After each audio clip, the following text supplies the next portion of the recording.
जो तमाम मंदिरों के दर्शन हमारे शास्त्रों में लिखे गए हैं, खासतौर पर मैं 12 ज्योतिर्लिंग की यात्रा का जिक्र करना चाहूँगी। हमारे पुराणों में भी लिखा है कि अगर आपने 12 ज्योतिर्लिंग कर लिए तो आप मोक्ष की प्राप्ति कर लेते हैं।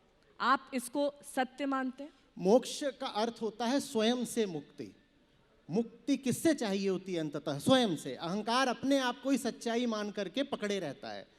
मैं अपने आप को ही सच मानना छोड़ दूं, मैं अपने आप को ही जगत का केंद्र मानना छोड़ दूं, यही मोक्ष होता है।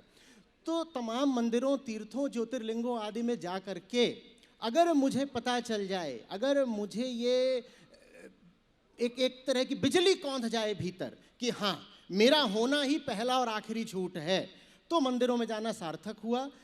इसीलिए मंदिर में जाते वक्त सही निष्ठा और सही नीयत होनी चाहिए। वहाँ हम जाएं ही इस दृष्टि से कि क्या यहाँ जाकर के मुझे मेरा और जगत का यथार्थ पता चल सकता है, तो फिर मंदिर में जाना और तीर्थाटन आदि सार्थक हुआ, वरना नहीं हुआ। वरना नहीं हुआ।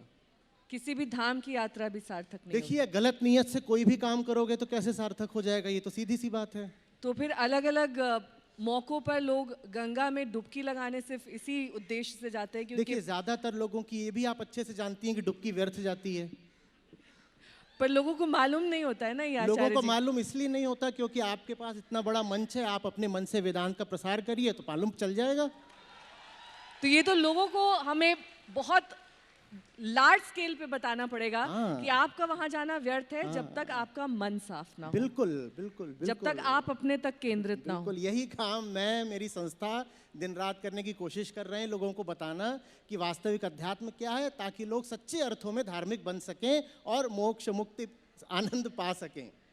और बहुत सारे लोग दरअसल ये भी जानना चाहते हैं आचार्य जी कि अपने बच्चों में हम किस तरीके से धर्म को उनके अंदर समाहित करें या फिर बचपन से ही उनके अंदर डालें, अपनी जो विचारधारा है उन तक कितना थोपें या ना थोपें, कैसे उस चीज़ को हम पूर्ण करें? देखिए, बच्चों के ऊपर सबसे बड़ा एहसान जो करना चाहिए वो ये है कि माता पिता उनके ऊपर स्वयं को न थोपें।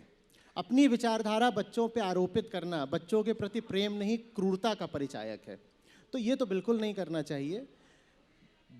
कैसे बच्चों की सही परवरिश हो, ये देखो कि क्या है जो उसके मन में घुस करके उसको भीतर से मैला कर रहा है, गंदा भ्रष्ट आदि कर रहा है, बस उसका रास्ता रोको। और जो गंदगी भीतर आ गई हो, बच्चे को प्रेरित करो कि उस पर सवाल उठाए। फिर हमने कहा था ना, ये बच्चा कैसा होता है? स्पंज जैसा होता है, सोखता। तो वो 100 चीज़ें सोख रहा होता है। वो स्कूल जाता है, वहाँ अपने मोहल्ले में, गली, सोसाइटी में, टीवी, मोबाइल, हर जगह से वो चीज़ें देख रहा है। और जो देख रहा है वो उसके संस्कार बनते जा रहे हैं। और आमतौर पे जो हम देखते हैं ना, वो हमारे लिए अच्छा नहीं होता, सेहतमंद नहीं होता है। दुनिया बड़ी गड़बड़ जगह है बहुत। एक छोटा बच्चा पैदा होता है, मुझे छोटे बच्चों को देख के बड़ी दया आती है। उनके साथ जो हो रहा होता है, बेचारों को बड़ा शोषण हो रहा होता है। हम प्यार के नाम पर पता नहीं क्या कर रहे होते हैं उनके साथ। तो 100 तरह की गंदगी हम उनके मन में प्रविष्ट करा रहे होते हैं।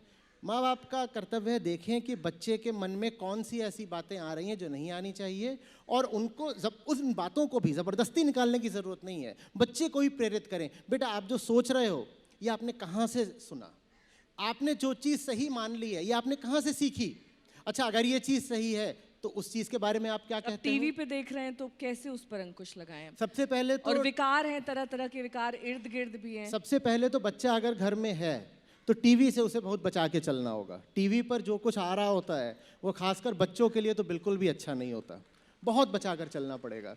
देखिए, आज का समय एक अभिभावक होने के लिए बड़ा नाजुक समय है।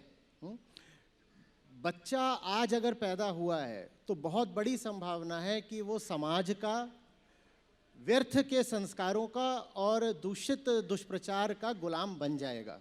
तो आज अगर आपके घर में छोटा बच्चा है तो आपको बहुत बहुत ज़्यादा सतर्कता की ज़रूरत है। आचार्य जी, आप तो रीली दिन भर ऐसे ऐसे उंगली चलती है, उसका कैसे आप रोकेंगे? क्यों दे रखा है उसके हाथ में? खुद थोड़ी खरीद के लाया।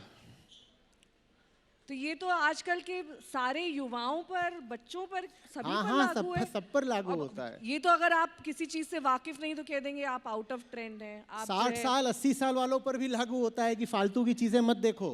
देखिए, आप जिस चीज़ को जितना देख रहे हो उसको आप सिर्फ देख नहीं रहे, उसको आप बढ़ावा भी दे रहे हो, क्योंकि जो देखा जाएगा वही और आगे बढ़ जाएगा। आज जो ज़माना है वो तो millions of likes, dislikes, subscribers, TRP, box office collections, इनका है ना।